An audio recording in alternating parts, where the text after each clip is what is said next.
Las últimas informaciones, los hechos más destacados, el pensamiento y la opinión de los protagonistas. Opinión y noticia, el periodismo para todos, es posible con la independencia y ética del comunicador.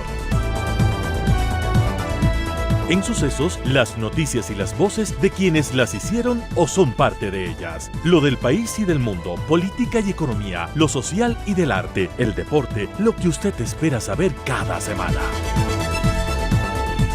Opinión y noticia, porque interpretar y hacer entender lo que sucede es la razón de ser del periodismo. Con la conducción de Félix Narváez, empezamos.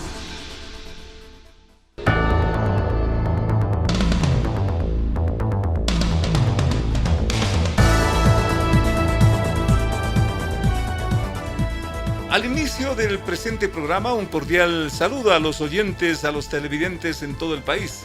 Muchísimas gracias por acompañarnos, por brindarnos su sintonía, pero sobre todo por poner atención a esto que viene a ser una propuesta periodística de información, de opinión, para que usted saque las mejores conclusiones. En redes sociales, Radio Sucesos en Quito nos escuchan en la señal 101.7 FM y desde cualquier parte del mundo en el www.radiosucesos.fm. En el Facebook, Radio Sucesos Ecuador, en el Instagram, @sucesosS, en el sistema X, @radiosucesosS. También tenemos en el WhatsApp un número 099 440-113 y en el YouTube visita nuestro canal Radio Sucesos 101.7.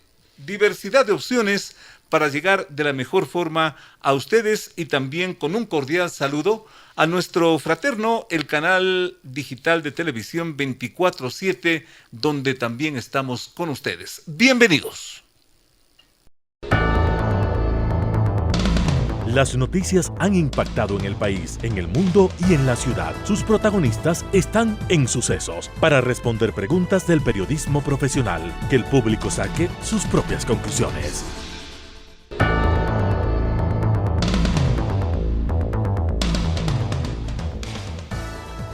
Más de 2 años de investigación judicial se concretaron la madrugada de este 14 de diciembre, cuando un operativo policial y de la Fiscalía detuvo a 31 personas, empezando por el presidente del Consejo de la Judicatura, Wilman Terán. El operativo se denomina Metástasis y fue pedido por la fiscal Diana Salazar. Se lo realizó con 900 personas entre unidades policiales, equipos fiscales. Se realizó también 75 allanamientos en 7 provincias. La fiscal Salazar lo justificó afirmando que es la acción frontal contra el narcotráfico que, usando al crimen organizado, ha contaminado al Estado ecuatoriano. El mensaje de la fiscal sonó contundente. A raíz de la investigación de la muerte de Leandro Norero, se desprendieron indicios de una estructura criminal incrustada en todos los niveles del Estado y vinculada directamente al narcotráfico. El caso denominado Metástasis investiga el presunto delito de delincuencia organizada, en el que se evidencia la profunda descomposición estructural que campea en el país. En ese contexto, en las siguientes horas, formularé cargos contra un ex juez de la Corte Nacional de Justicia, ahora presidente del Consejo de la Judicatura, un ex funcionario de la Corte Nacional de Justicia, que actualmente se desempeña como director provincial en la misma judicatura.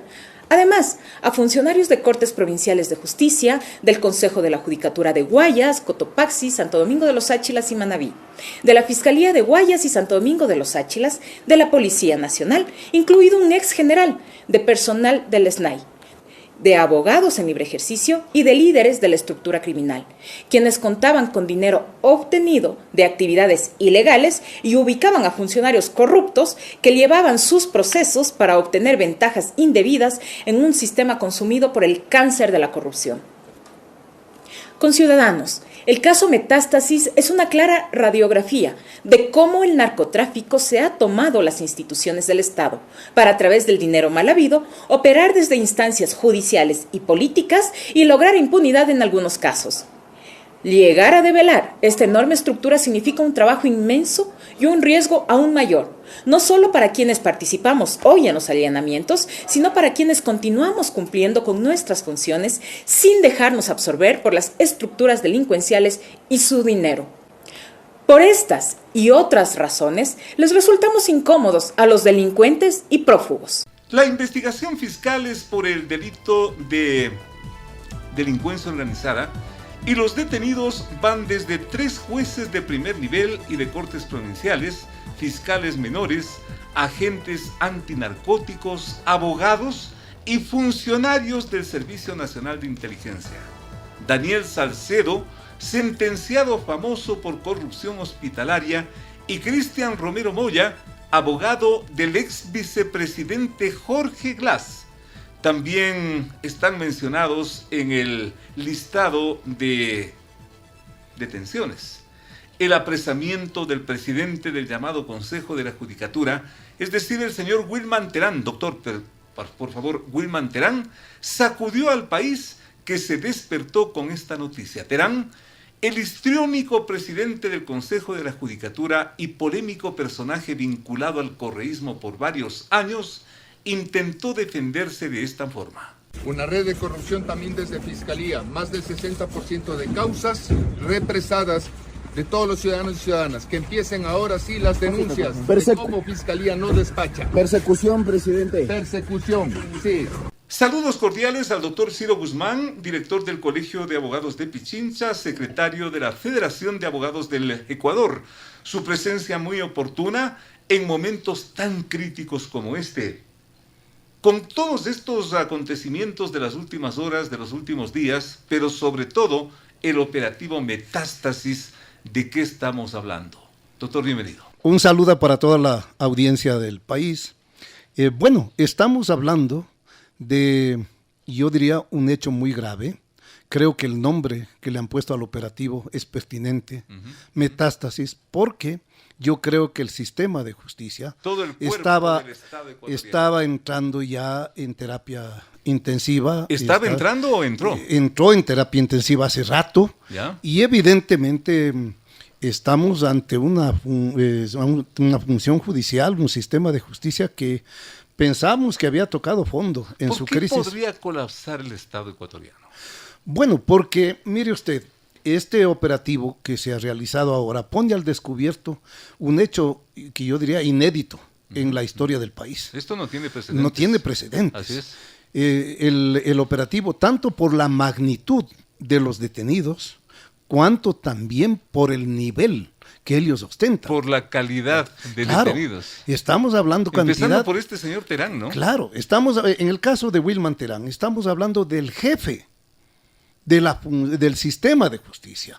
Él es el presidente del Consejo de la Judicatura, que es el órgano de vigilancia, administración, control y disciplina del sistema de justicia. Qué horror. Es decir, qué terrible. Quien es, y claro, sus funciones están determinadas en el artículo 181 de la Constitución. Allí podemos ver cuáles son las funciones del Consejo de la Judicatura. Y de paso, un personaje muy vinculado desde hace mucho tiempo al correísmo. ¿Algo tiene que ver con este antecedente político? Evidentemente que sí, porque lo que nosotros miramos es que lejos de cumplir con sus funciones, que son las de modernizar el sistema de justicia, claro, hacer un manejo eficiente de su presto, que era transparentar la situación del sistema de justicia, lo que han hecho es exactamente lo contrario. ¿Ya? Es decir, ellos están ahora envueltos en delitos de magnitud en el ámbito penal, porque, bueno, antes se hablaban de irregularidades administrativas al inicio, después ya asumaron delitos como tráfico de influencias, el lavado de activos, que ya es grave, que está sindicado uno de los miembros del Consejo de la Judicatura, ya asomó también otro tipo de presunciones de delitos, ya, pero la última tiene que ver con el asunto de conformar una organización delictiva. Esto ya es palabra mayor. ¿No estamos hablando de un grupo de delincuencia organizada. Doctor, ¿no será, con todo respeto, una exageración de la ministra fiscal? ¿Y por qué le pregunto así? porque la queja, el llanto y todo lo que están poniendo el grito en el cielo los señores correístas, dicen que es eso, que es una persecución, que es una ilegalidad, que es una arbitrariedad, que es una... ¿Y dónde están mis derechos? Bueno, ellos seguirán diciendo eso hasta cuando estén ya cerca de la tumba. Pero en realidad, nosotros lo que miramos aquí es que no hay el más mínimo nivel de exageración. Cuando se produjeron los primeros síntomas de graves elementos, diríamos, de violación en el ámbito administrativo y con presunciones penales, por ejemplo, con el ingreso de irregular de causas, acuérdense que fue todo un escándalo. Ya. Empezó con... estalló, no empezó. Ya. Estalló a propósito de la causa irregular que ingresaron de Jorge Yunda, empezó a descubrirse que había todo un sistema dentro del Consejo de la Judicatura para direccionar las causas a determinados jueces que previamente ya estaban comprometidos y por ende los fallos estaban asegurados. Jueces que ya sabían lo que tenían que hacer. Así es. Entonces, esto de por sí ya era un fraude, claro, judicial, ya era un problema muy serio. Y ahí empezó a desenvolverse una serie de cosas que fuimos viendo en el Consejo de la Judicatura. ¿Qué cosas? Que ellos son los que encubrían este tipo de hechos. Ya, cuando se planteaban las investigaciones sobre este tipo de hechos, ¿qué pasó? Que les buscaron a 2 o 3 funcionarios que es a nombre de quienes habían hecho todos estos actos irregulares, falsificándoles firmas, utilizando sus usuarios, sus contraseñas indebidamente, es decir, sin el conocimiento de ellos, pero sin embargo a quienes los acabaron sancionando, destituyendo, fue a estos funcionarios inocentes que hoy enfrentan incluso investigaciones penales, mientras los verdaderos autores de estos delitos dentro del Consejo estaban en la impunidad. Esto fue muy grave. Ahí es que nosotros empezamos a hablar, y el Colegio de Abogados de Pichincha empezó a hablar de que dentro del Consejo de la Judicatura existían redes delincuenciales. Dentro del Consejo de la Judicatura. Si usted revisa los chats, los tweets, por ejemplo, en mi caso, usted va a encontrar ya hace 2 años que señalamos esto. La existencia de delincuencia organizada, es decir, de una red delincuencial dentro del Consejo de la Judicatura, y a lo mejor no una, sino varias. ¿Y el papel de los abogados, valga su presencia como principal dirigente de los abogados de este país? Evidentemente hay determinados colegas, hay determinados abogados que han formado parte de esta red. ¿Y eso sí está fuera de control?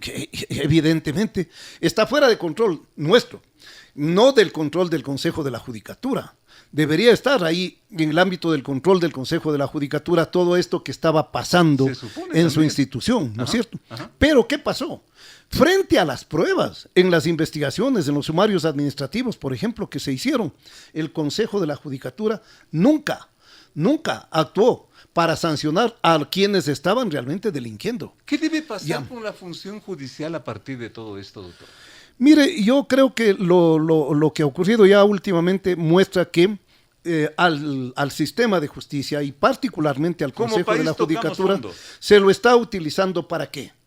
Se lo estaba utilizando y se quería utilizarlo para acomodar todo el aparato de justicia precisamente a los intereses de redes delictivas, tanto de aquellas que defraudaron al Estado, que se llevaron millones o miles de millones ya en actos de corrupción, cuanto también, mire usted ahora en este caso que se está analizando, ya para incluso proteger a bandas de narcotraficantes. Doctor, 31 detenidos con este operativo de la ministra fiscal, 31 detenidos, pero la función judicial es de miles de empleados. Así es. Por una parte, tenemos una composición política en la Asamblea donde están de acuerdo 3 sectores políticos.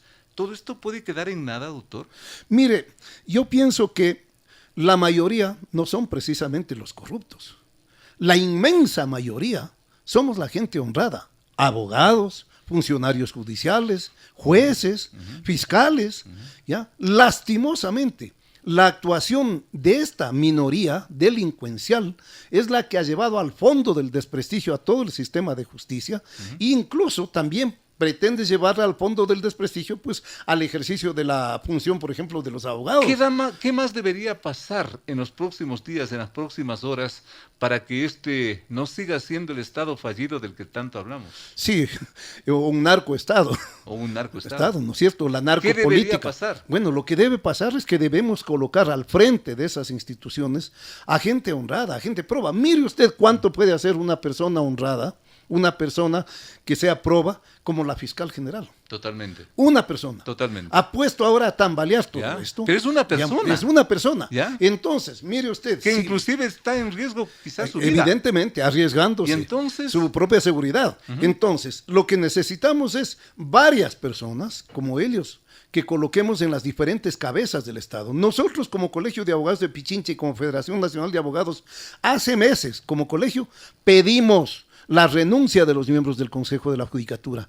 Dijimos que llamar al concurso de jueces con estos miembros del Consejo de la Judicatura no era procedente porque habían perdido legitimidad, porque ¿quién puede confiar en un concurso llevado por ellos? Favor. En donde ellos van a ser, son juez y parte. ¿Por qué? Porque lo que están es arreglando la corte con jueces alfombra, o eso es lo que querían. ¿Para qué? Para que sean ellos los que los protejan, los absuelvan, los declaren, los confirmen como inocentes cuando estos juicios lleguen allá.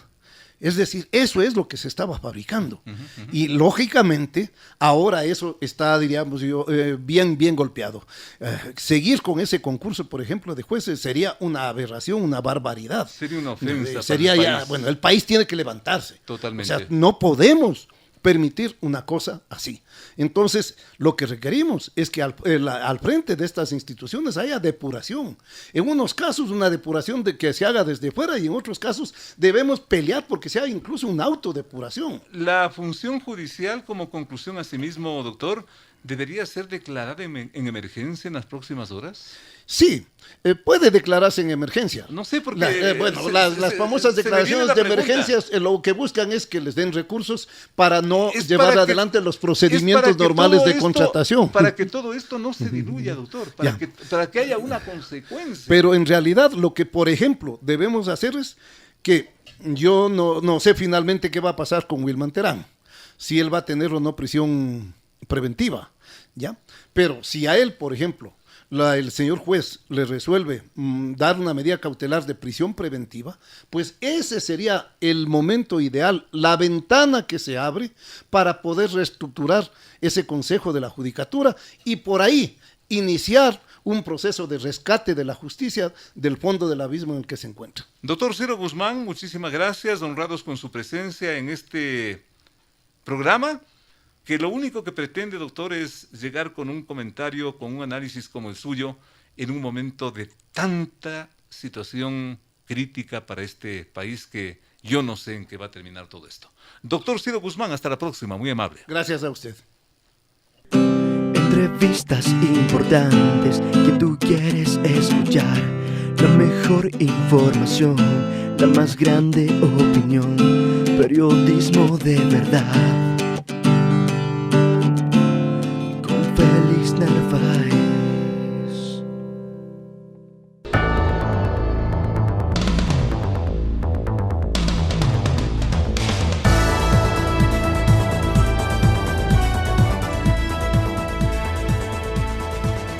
Frente a todo esto que plantea el plan Metástasis, hay antecedentes que son de dominio público, pero que bien vale ubicarlos para entender toda esta terrible situación que está enfrentando el país.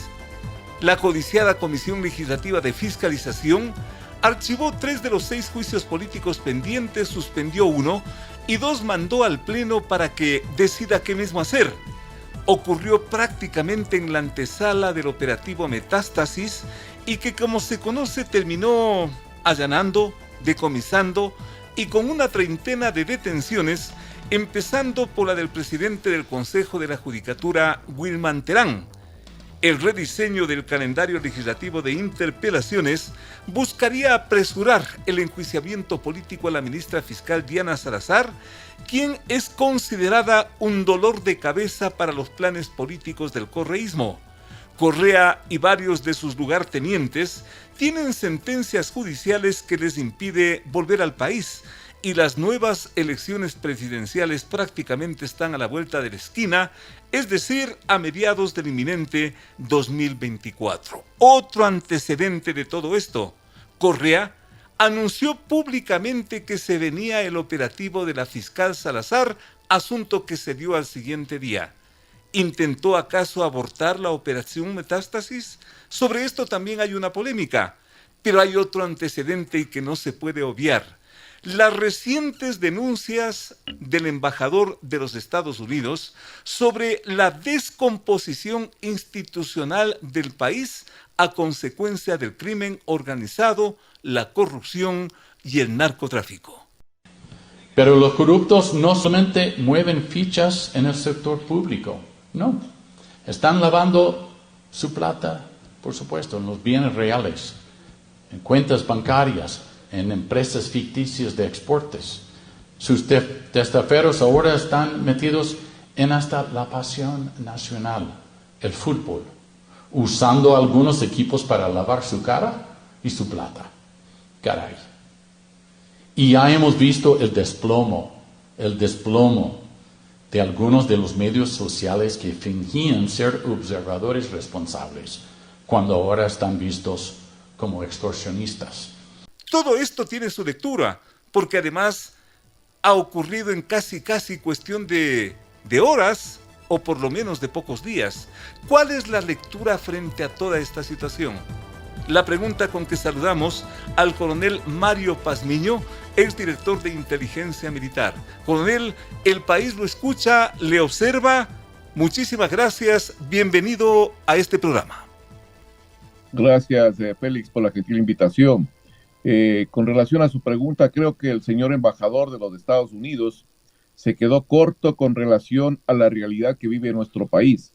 Y digo que se quedó corto porque él solo enfoca un nivel de penetración que es en el estamento social. No lo hace en los otros 4 estamentos y permítame explicarlo rápidamente. Por favor. El primer estamento de penetración es el estamento gubernamental, en el cual a través de las campañas políticas del crimen organizado invierte para conseguir que malos ecuatorianos lleguen a funciones especiales en la administración pública y desde ahí les sirvan para poder lavar el dinero. Esa es la primera y la más importante. La segunda, que tampoco es, podemos decir, de tanta o menor importancia, es la penetración de los estamentos de control, donde policías, militares, aduaneros, todos los que usted pueda considerar y que estén dentro del esquema de seguridad están penetrados. Entonces, a usted observa a policías llevando droga, militares llevando droga en volquetas a fuertes militares, o marinos llevando droga también en guardacostas. Hay una penetración tremenda de los estamentos de control. El otro es el estamento, la penetración en el estamento judicial. Y es justo lo que estamos viendo con esta operación Metástasis. Una penetración en las más altas esferas del sistema judicial. Y esto, pues, lo que genera a su vez es un nivel de impunidad. Jueces y fiscales trabajan para el crimen organizado transnacional. Es lamentable, pero es una realidad. El cuarto elemento que debía haber nombrado el señor embajador de los Estados Unidos es la penetración del sistema financiero nacional a través del lavado de dinero que se hace dentro del Estado ecuatoriano y que eso se inyecta al sistema financiero nacional, dejando y comprometiendo gran parte de los capitales, y donde la UAPE no ha hecho una mayor acción con relación a este tipo de acciones. Y el quinto elemento es la penetración del estamento social, en donde vemos la proliferación de santuarios que están por todo el territorio nacional desperdigados y donde el Estado ya no tiene control sobre esos espacios territoriales, y quien controla eso es el crimen organizado transnacional. Entonces, con todos estos niveles de penetración que se dan en el escenario nacional, vea usted las consecuencias que tenemos. Recién estamos destapando una pequeña olla de grillos, que es la función judicial. Las otras están todavía ahí por seguirse investigando. Consecuentemente, no es aventurado manifestar aquello que ya se venía mencionando, y usted lo dijo en varias oportunidades, coronel. ¿Este país se convirtió en un narcoestado? El Ecuador se convierte en un narcoestado porque hay un nivel de penetración en todas las estructuras estatales. Y como hablaba con Pancho Huerta en su debido tiempo, y él hablaba de este narcoestado, yo decía, Pancho, esto va mucho más allá.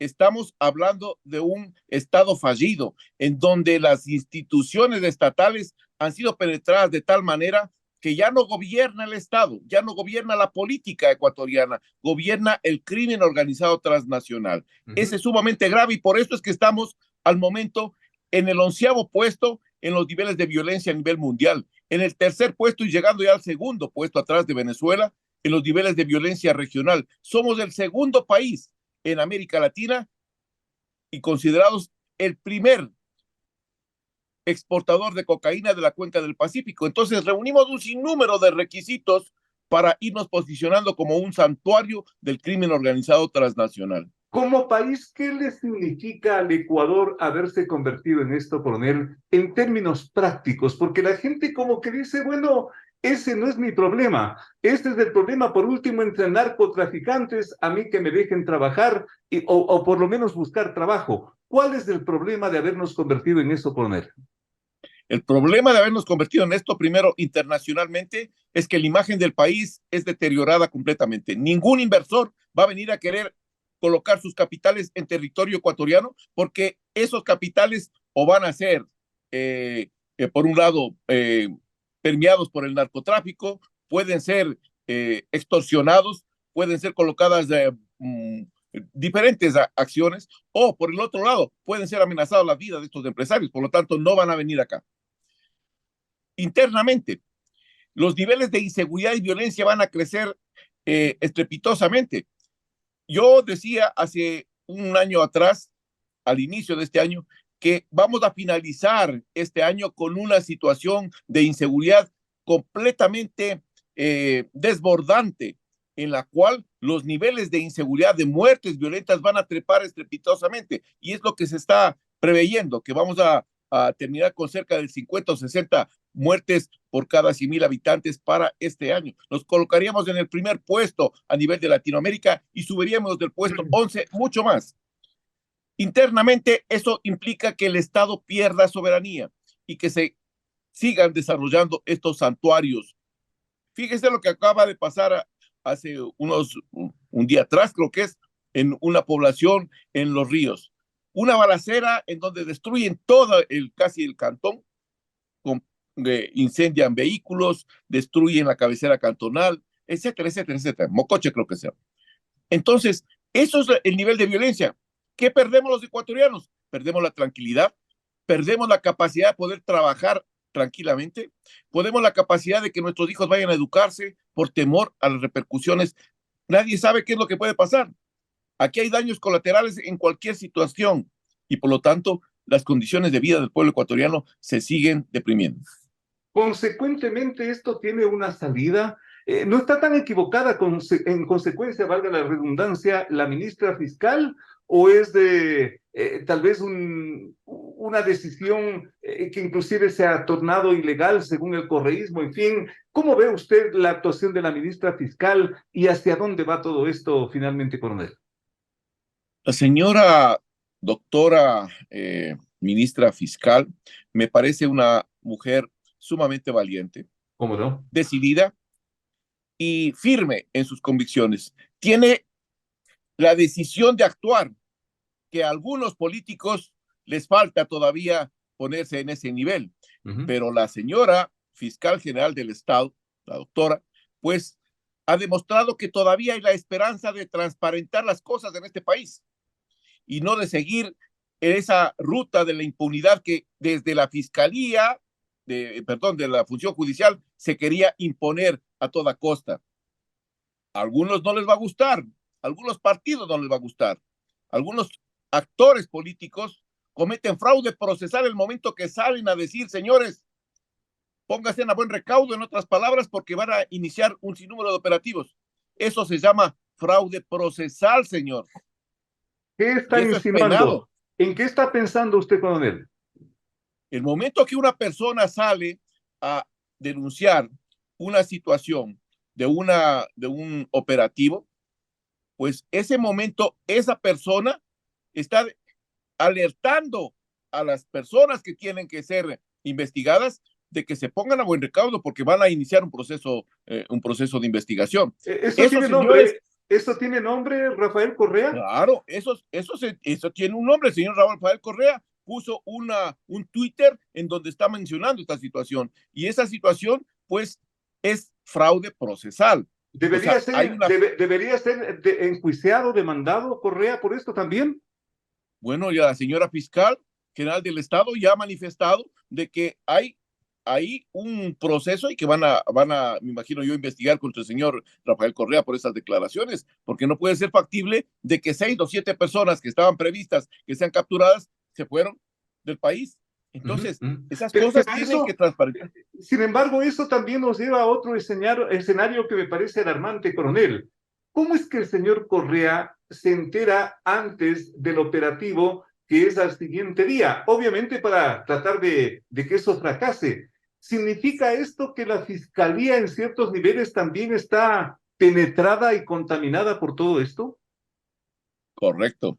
Yo había mencionado el tercer nivel de penetración del crimen organizado y decía los operadores de justicia. Y en los operadores de justicia no solo están los jueces, sino también están los fiscales. Claro. Y también habría hablado del segundo nivel de penetración, que es la fuerza pública. Y en esa fuerza pública están los policías. Y también dentro de los policías judiciales. Entonces, todo este componente también está penetrado, por lo tanto, hay fuga de información que tienen que investigarse al interior, indudablemente que tienen que investigarse, porque eso quiere decir que desde la misma fiscalía, desde los mismos organismos que van a operar, está fugando la información y comprometiendo el éxito de estas investigaciones. Finalmente, coronel, el plan Fénix que anuncia el presidente Noboa podría ser la salida, la solución, la respuesta a toda esta tragedia nacional.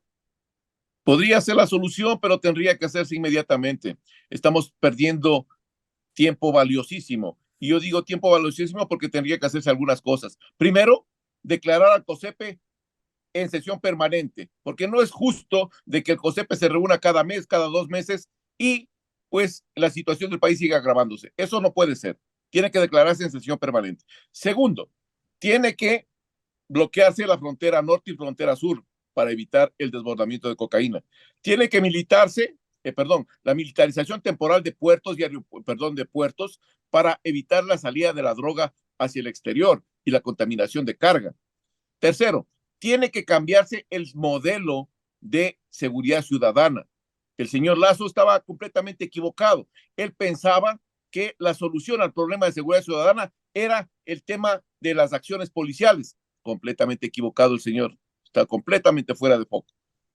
El tema aquí es cambiar el modelo por presencia disuasiva permanente, que es la fusión de todas las fuerzas de seguridad de una localidad en beneficio de la población. Patrullajes 24 horas del día en todo el territorio nacional y especialmente en carreteras. Coronel, muchísimas gracias. Gracias por su frontalidad como siempre y un gusto volver a tenerlo comunicando, analizando estas cosas y sobre todo en un momento tan crítico como el actual. Hasta la próxima, coronel. Muchísimas gracias, muy amable. Félix, muchas gracias a usted. Muchísimas gracias al coronel Mario Pazmiño. Conclusión, para que ustedes saquen las mejores conclusiones, que no le den sacando. Ya volvemos con más.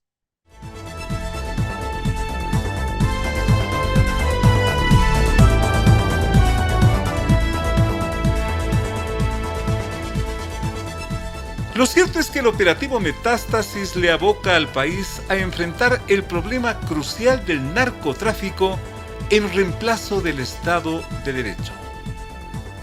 La delincuencia organizada, corrompiendo a instituciones públicas para convertirse en poder y gobernar.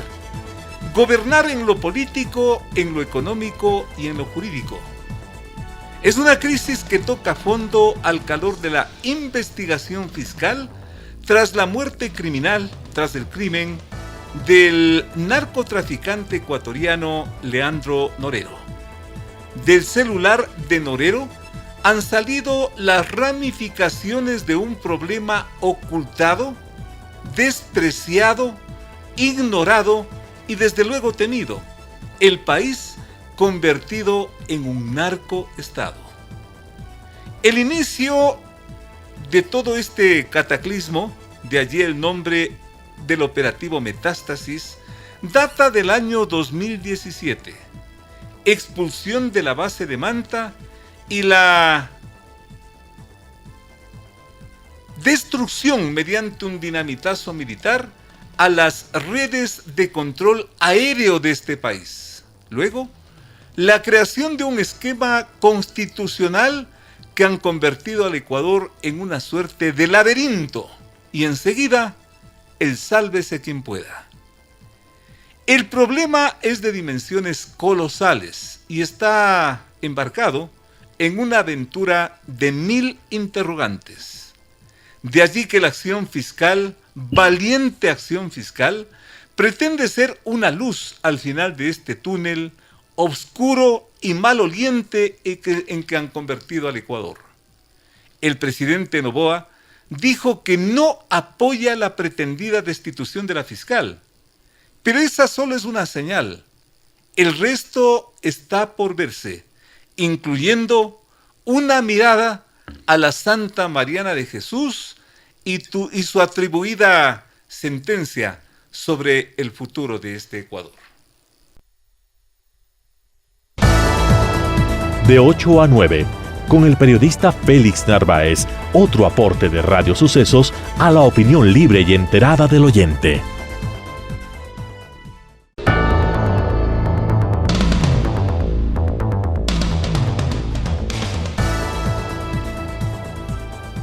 El calvario de los apagones eléctricos o racionamientos, para ser más técnicos, duraría hasta febrero, pero como todo también depende de las lluvias y de Colombia, nada se puede asegurar a esta altura. El exministro de Energía Fernando Santos sostuvo que es inevitable pagar los precios que cobre Colombia por vender su energía eléctrica. Me duele el costo que cobra Colombia, pero es un costo que lo fijan las autoridades colombianas. El Ecuador no le puede decir a los generadores o a la autoridad colombiana baje el precio. Le van a decir, ¿cómo así? Ellos tienen un mercado libre, una bolsa de energía en donde se pone el precio todos los días. En el ambiente energético se sabe que $30 millones semanales cuesta la energía que hoy le vende Colombia al Ecuador.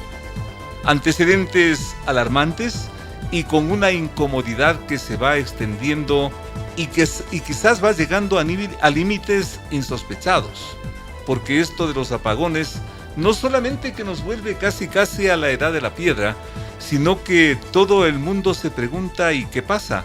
¿Y de dónde sacamos tanta plata para seguir pagando al país vecino que nos hace el favor de darnos energía por unas horas? Con estas preguntas estamos saludando la presencia del ingeniero Fernando Salinas, analista energético de este país. ¿A dónde vamos con todo esto? ¿Y hay la seguridad de que en los primeros por lo menos 2 meses del nuevo año esto ya termine o vamos para largo? Bienvenido, ingeniero, un gusto tenerle por acá. Muchas gracias, Félix, el gusto es mío. La verdad, entendiendo, ¿no es cierto?, este panorama harto difícil por el cual estamos atravesando la ciudadanía, las empresas, es bastante complejo tener una respuesta tan categórica como para poder decir que los racionamientos energéticos se van a culminar en un mes, dado que depende básicamente de el nivel de pluviosidad, pero lo que se espera, analizando técnicamente, estadísticamente, es que en efecto los racionamientos podrían extenderse hasta febrero e inclusive hasta el mes de marzo.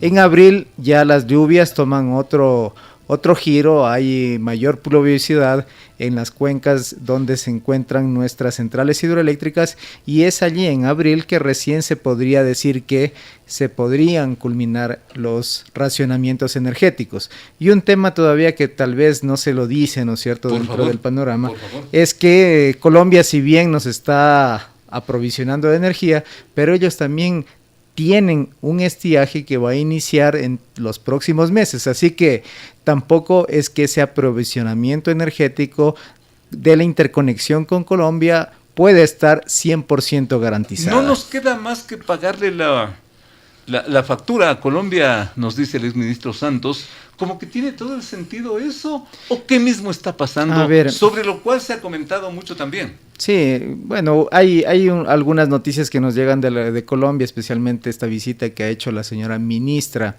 de Energía y Minas a nuestro hermano país, haciendo una visita protocolar pues al señor ministro de Energía de Colombia, pero es Colombia quien con fecha de 6 de octubre ha tomado la decisión de ser un despacho centralizado de energía térmica, no solo líquida, sino térmica, con lo que... ¿Qué significa eso? Eso significa que no solo nos van a despachar energía proveniente de generación con diésel, sino también con otro tipo de energía térmica que puede ser carbón, que puede ser gas natural y que tienen costos menores en comparación con la energía del diésel. Es decir, de alguna forma podría ser considerado una buena noticia. Se puede alivianar un poco, ¿no es cierto?, los costos de energía, aunque no se nos informa en qué monto ni en qué cifra. Exactamente, pero al final del día, ¿cuánto nos está costando todo esto, ingeniero? ¿Se puede dar cifras? Al mes se está hablando entre 20 y 30 millones de... ¿Al mes? Sí, perdón, por semana, disculpe, por semana, entre 20 y 30 millones de dólares es lo que nos cuesta la importación con Colombia. Y bueno, básicamente nosotros tenemos ahora esta dependencia y no tenemos alternativas, porque la generación de la cual dependen nuestro país, pues tiene un tope, que es la generación hidráulica, y la generación térmica, por otra parte, pues tiene serias restricciones al momento. Sobre esta parte, señor ingeniero, ¿se impone una auditoría a todo esto que dejaron haciendo las anteriores autoridades? Porque se escucha, ¿cómo es posible que nos haya pasado y nos esté pasando todo esto con tanta experiencia de gente que prácticamente casi se ha jubilado y continúa manejando el tema energético en el Ecuador? Sí, yo quiero referirme a este tema porque realmente es muy penoso que gente que aparentemente tiene experticia, tiene conocimiento, no haya podido tomar las decisiones más adecuadas en beneficio del ciudadano, en beneficio del país. Y yo no sé, yo creo que sí. ¿Intereses? Puede ser una mezcla de todo, y yo creo que no quiero elucubrar ni mucho menos, pero yo creo que el nuevo Contralor General de la República, un llamamiento a él para que se haga un examen especial sobre no solamente el último año, ni yo diría los últimos 6 años, desde que se puede hacer una auditoría, un examen especial del por qué no se dio cumplimiento al Plan Maestro de Electricidad, que se establezcan responsables tanto administrativo u otro tipo de responsabilidades.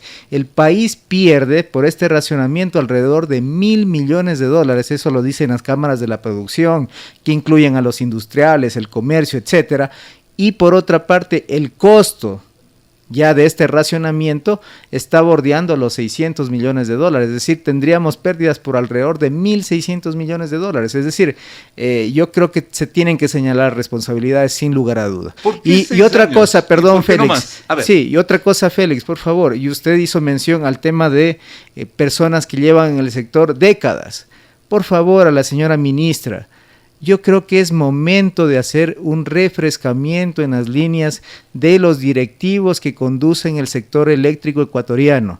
Este es el momento, creo que hay personas que tienen conocimiento, gente que inclusive ha ido a estudiar al exterior con muchos posgrados, y creo que tiene que dársele la oportunidad. Este es el momento de hacer un cambio generacional que nos permita asimismo tener un nuevo país, como dice el eslogan del gobierno nacional. Es la presencia del señor ingeniero Fernando Salinas, analista energético de este país. La responsabilidad sobre supuestas negociaciones que también deberían aclararse de las últimas autoridades, empezando por el ministro, ¿eso finalmente se ha disipado, se ha aclarado, o es un asunto que también está pendiente como conclusión? Yo creo que tiene que retomarse. Usted me habla del tema del Congreso Nacional, la comparecencia del ministro. Yo creo que esto tiene que retomarse. Yo creo que se están dando un tiempo, un stand-by, para evacuar los 6 casos que se tenían, ¿no es cierto?, precedentes a el tema de juicios políticos, y por eso no se llegó a ese tema. Pero yo sí creo que el poder legislativo tiene toda la potestad de seguir pidiendo información y pedir las comparecencias, no solamente del exministro, sino de todas las autoridades que han conducido durante estos últimos años el sector eléctrico ecuatoriano. Cada quien tiene que hacerse responsable de su parte. Está claro y se puede quedar tranquilo el país en el sentido de que las últimas autoridades energéticas no beneficiaron con todo esto a intereses de sus amigos. Yo no quiero hacer, digamos, juicios de valor, pero yo sí creo que hay algo muy raro, porque si usted se da cuenta, no es de por gusto que no se hayan invertido estos últimos 6 años, no es de por gusto de que se declara una emergencia prácticamente a puertas de tener los racionamientos, cuando esto se sabía desde hace un año atrás. Exacto. Entonces, yo no creo que eso se ha dado de una manera casual, sino más bien yo creo que hay unas causas que serán las autoridades de turno las que tienen que manifestarse en ese sentido, de ejecutar un trabajo de fiscalización en el Congreso y un trabajo también de control por parte de la Contraloría General del Estado, que creo que son los órganos de control que tenemos en el país, quien tienen que responder por estos temas también. Mensaje directo, voz tranquila, la del señor ingeniero Fernando Salinas, analista energético, un conocedor a fondo de esta materia, y que allí está planteado este tema que también espera una respuesta, una explicación, porque ¿cómo es posible que gente con tantísima experiencia de tantos años, personas que inclusive ya han pasado la edad de la jubilación, continúan manejando esto? Y ahora dicen, no sé, no conocíamos, ¿qué también habrá pasado? Volvemos con más. Llegó el fin de semana y tú te puedes informar con periodismo independiente, el que le gusta a nuestra gente es opinión.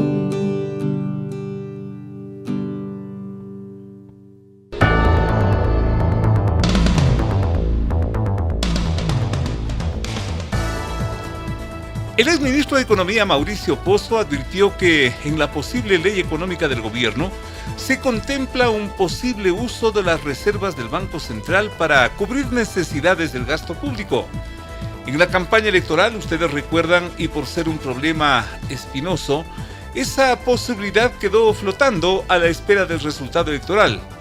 Hoy, ante el triste panorama de las cifras fiscales y presupuestarias, cifras heredadas por el actual gobierno, y la aparente carencia de dinero para todo, el uso de las reservas vuelve a la mesa de discusión. Mientras en la Asamblea, que tramita el proyecto económico urgente, tampoco son claros si va, si no va, qué mismo se puede hacer. Bienvenido al señor economista Po Chung Lee, docente universitario, investigador, analista. Muchísimas gracias por su presencia aquí en Sucesos. Si se usa las reservas del Banco Central, ¿en qué medida se afectaría la dolarización? Economista, bienvenido. ¿Qué tal, Félix? Siempre un gusto acompañarle. Mucho gusto, muy amable. Respondiendo a su pregunta, hay que entender que las reservas internacionales, imagínense que es una caja donde básicamente se saldan cuentas internacionales. Entonces es casi un mito esto de tener que acudir a las reservas. Lo que sí sucede es que a nivel técnico, ya sea el FMI o cualquier básicamente institución financiera internacional, le recomienda que por lo menos mantenga 3 meses para cumplir con sus obligaciones. Básicamente, si tiene que importar, entregar dólares, tenga sus 3 meses. Nosotros estamos hablando de que eso es 2.300 a 2.700 mil millones. Las reservas lo que le están pidiendo es que mínimo tenga cerca de 9.000. Entonces, en el límite, si regresamos a los días de Rafael Correa, más o menos estaban en ese límite, ¿no? Siempre mantenían la reserva de esos 3.000 millones. Cuando ya se utilizó este tema, ¿no? Así es. Entonces, eso no tiene nada que ver con la dolarización. O sea, realmente... ¿No tiene nada que ver con la dolarización? Sí, porque la dolarización es más un tema de político, diríamos, que lo mantenemos para utilizar. Igual que si quiere hacerlo, es político también. Mañana decidimos hacer nuevo cóndor y lo existe, ¿no?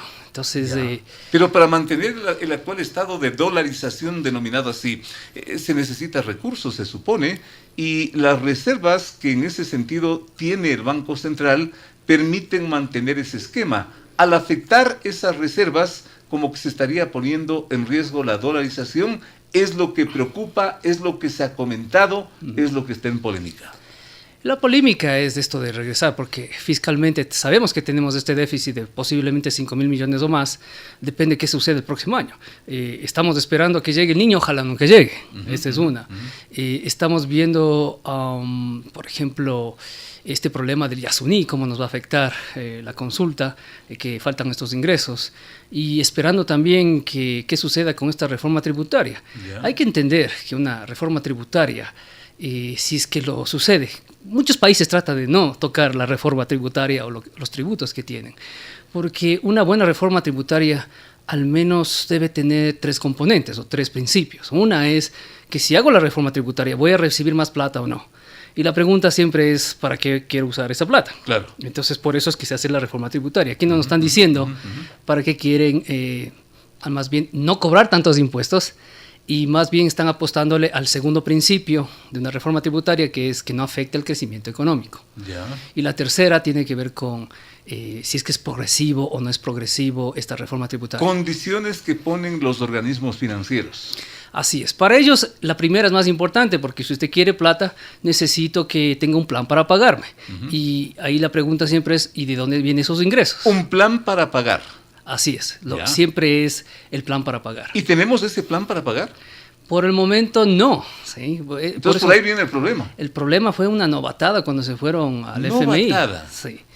Cuando se fueron al FMI, decir que si no me prestan dinero para 2 años no vamos a pagar. Después no tengo para pagarles. Y imagínese desde ¿Por qué una novatada? Porque lo que normalmente se hace con experiencia es más bien llevar un plan y decirle, sí, puede suceder esto, pero si me presta, voy a tener estos ingresos para poder pagarle. Y es allí donde surge el otro problema del aumento del riesgo país. Así es, porque a los que le prestan plata no les gusta oír que no me va a pagar. Claro. Entonces, a nadie le gusta eso. Más dinero. bien dígame cuál es su plan para pagarme y yo veo para ver cómo si hago. le presto. Sí, y ver si le presto. Al menos este corto plazo que necesita usted que dice que se va a reelegir. Pero desde entonces hasta este momento, ¿qué es lo que ha pasado? ¿Cómo estamos en materia de recursos? Porque inclusive comparamos el mensaje del presidente argentino, no hay plata, el presidente ecuatoriano tampoco hay plata, no es que seamos la misma cosa, pero no tenemos plata. ¿Cómo estamos desde entonces hasta este momento, vísperas prácticamente de empezar un nuevo año? Es que es diferente esos contextos, ¿no? En el caso de Milei, él entra y a decir, voy a sincerar todos los costos, los gastos, las figuras. En cambio, nuestro presidente es transicional, que quiere reelegirse en 18 meses o menos. Ahí viene el factor político. Y ahí viene el factor político, porque decir que no hay plata y va a haber paquetazo no le conviene a quien quiera reelegirse. Porque nadie lo va a votar. Claro, en cambio él tiene 4 o 5 años, Milei tiene 4 o 5 años para mostrar que esta es la solución. Y en 4 o 5 años, tal vez en el segundo año, ya se estabilice la economía y se van a sincerar esos... Yo me refería más bien, doctor, al hecho de no tener plata, no tener dinero, no tener recursos, y ahí volvemos al uso eventual de la reserva. Así es, o sea, como no hay plata, porque ya sabemos que legalmente hay que pagar los 13º antes de Navidad, entonces hay que sacar la plata de donde sea. Y parte de eso es recurrir a esa reserva internacional. Pero hay que entender que esa reserva no es que hay cómo meter mano y sacarla, no funciona de esa manera. De alguna manera todo está comprometido para esos... transacciones internacionales, importaciones, y tiene que pagarle a Visa de Estados Unidos. Porque la utilización eventual de eso tiene que ser autorizada, en este caso, por la Asamblea. No, tampoco es. No, tampoco es necesario por la Asamblea. Realmente es un problema operativo del Banco Central. Lo que sí puede suceder es que el Banco Central crea liquidez, poniendo, como quien dice, de palanqueo a esa reserva y decir, bueno, aquí usted tiene este bono, puede utilizarlo, y de alguna manera dicen que parte de, como dice, la garantía es esas reservas. Entonces tal vez puede ser eso. Estamos pensando en esto de no pagarle o más bien transferir a varios años la deuda que tiene el Estado con el Banco Central también? Así es, porque lo controversial es que todo el mundo hablaba de esto de que en 30 años vamos a pagarle. Sí, pues. Pero si usted lo piensa, ya sea Ecuador o cualquier país, Estados Unidos, el gobierno nunca paga sus deudas, porque al momento de, supóngase que es un bono de 30 años, ¿sí? De aquí a 30 años yo le pago el interés. Llega a los 30 años, se supone que si usted me prestó 1 millón, tengo que devolver el 1 millón. Pero eso no sucede porque le dice, le voy a dar otro bono. Entonces nunca van a pagar la deuda. La idea al final siempre es la confianza que tenga usted en su gobierno. O sea, ¿por qué no existe en Ecuador que el ciudadano común corriente pueda comprar un bono del Estado, por ejemplo? Lo cierto es que estamos en trámite de estas reformas, hay la preocupación por el tema del uso de la reserva del Banco Central y todo lo que ya nos ha explicado, doctor. Conclusión, ¿en qué momento de la crisis económico-financiera presupuestaria estamos? Estamos terrible, porque sí es verdad, no hay plata, estamos diciendo que estamos raspando olla o ya no hay la olla para raspar. Pero hay ciertas políticas o ciertas normas que el Ejecutivo puede hacer sin tener que acudir Por ejemplo, puede subir ciertas partidas arancelarias, ¿sí? Entonces eso le da, cuando importan, especialmente productos suntuarios, no se quiere chocolate M&M, le va a costar más, ¿sí? Partidas arancelarias. Sí, eso puede hacer subir, ¿sí? Algunas partidas arancelarias que se pueden identificar. La otra es ir a cobrar la deuda en firme. Esa es, porque estas remisiones tributarias, estos perdones, más bien lo que causan es no tener que pagar y esperemos la próxima amnistía. Entonces, y solo es a corto plazo, ¿no? Solo se cobra una vez, entonces no tiene esa sostenibilidad financiera tampoco. De acuerdo con un poco lo de estas retenciones, porque usted piensa, ¿de dónde viene todos los meses para pagar los sueldos? Y realmente es del IVA que se cobra, eso se paga todos los meses. En parte era el ISD, ¿sí o no? Si es que el ISD lo que puede hacer es al menos mantenerlo por el momento y no reducirlo. Esa es también una cosa que no necesita la Asamblea. Y la otra es esa, cobrar las deudas en firme que existen, que estamos hablando de 2.000, 3.000 millones, ¿no? que ya lo deben y tienen que pagar. Estamos en un problema por lo visto muy serio, pero no es tan grave como parece. ¿Esa sería la conclusión? Sí es grave, si es que no hay suficientes fondos. O sea, lo que está apostando el presidente Noboa. Pero son fondos que lo necesitamos de aquí para prácticamente mañana. Así es, entonces y estamos esperando que entre el IVA, ¿no? Entre lo que se cobra el IVA en noviembre y en parte en diciembre cuando se paga para pagar en enero. Acuérdese también que en el sector financiero público, diciembre-enero es difícil porque se supone que hasta diciembre hay que tener esos 5.000 millones. En parte es para pagar los sueldos extras y la otra es para esa amortización. Ya tendríamos que tener ese dinero. Deberíamos tener ese dinero, por eso es que siempre nos preguntamos. ¿Y si no lo tenemos? Si no lo tenemos hay que pedir prestado, pero también hay el sector financiero del sector público. Por ejemplo, el BIES puede prestarle, el CFN, pero esos son a muy, muy corto plazo, ¿no? Entendiendo de que yo cobro el IVA y ya les pago a ustedes. Entonces, hay que pensar en ese flujo de caja que tiene el sector financiero público. ¿Y los prestamistas internacionales qué harán frente a esta situación? Eso se demora, porque no es una cuestión de, a menos que usted entre en emergencia.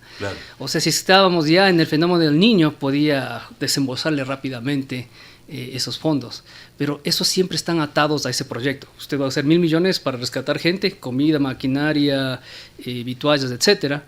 Entonces se le da para esas emergencias. Dado que hay una emergencia como el fenómeno del Niño. Pero al no haber eso y simplemente necesitar dinero, conclusión, insisto, doctor, ¿qué hacer? Porque estamos ya, necesitamos para mañana. Estamos para mañana. ¿Hacemos? Lo más rápido digo es pedir prestado al mismo sector público financiero. Pero es ir a escarbar quién tiene fondos. Generalmente CFN, BIES, BEDE, todo lo que son los bancos públicos tienen ciertos fondos que tal vez no han prestado todo el año y pueden prestarle al Estado, ¿no? Con una tasa de interés. ¿Dinero ese para cubrir este año? Es decir, para cubrir los próximos, qué sé yo, piense 25, lo que es para 30 días. Piense ¿Y a partir de enero, doctor? Sí, es para cubrir estos meses, mientras entre el dinero del IVA. ¿Por qué que se quiere hacer esas retenciones, por ejemplo, en esta reforma? Es justamente porque en vez de esperar en marzo, abril a cobrar este como quien dice, imagínense las utilidades del Estado, ¿sí, no? Pero bueno, sería, entonces cobrar cada mes un poco. Y a veces ayuda a la planificación tributaria de la empresa, porque en vez de tener un gran dinero, tendrían un poco, ¿no?, de pagar. ¿Su conclusión en 2 palabras, doctor? Otra vez, no hay plata y hay que buscar dónde conseguirla. Doctor, muy amable. El doctor Pachun Lee, analista económico, maestro universitario, docente, economista de larga experiencia, analizando este problema tan complejo. Si es que los otros no son suficientes, también tenemos el económico, y que es para ayer, es decir, para hoy, para mañana. Veamos qué ocurre.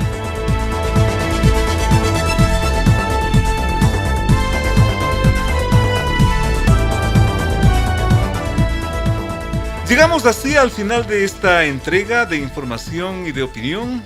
Nos vamos tan preocupados como llegamos. El Ecuador convertido en un narcoestado, y esto expuesto, develado, denunciado, revelado, póngale usted el término que quiera, por este valiente operativo de la ministra fiscal, denominado Metástasis. Quiten ustedes o quitemos a la señora ministra fiscal, ¿y quién se ha preocupado de todo esto? Perdón, hubo quien lo hizo, y ya sabemos en lo que terminó, en la tumba. Fiscal casi convertida en un Quijote, pretende que este país no siga cayendo hacia ese abismo donde nadie sabe qué puede pasar. Infelizmente, todo esto fue despreciado, todo esto fue escondido durante tanto tiempo y durante tantos años. Y esos mismos actores son los protagonistas de este drama por una sola razón: quieren volver al poder en 1 año y medio. Amigos, muchísimas gracias por su siempre deferente atención. Dios mediante. Hasta la próxima semana. Las opiniones vertidas en este espacio por la producción y dirección del programa son de exclusiva responsabilidad de sus autores y de quienes intervienen en ellos.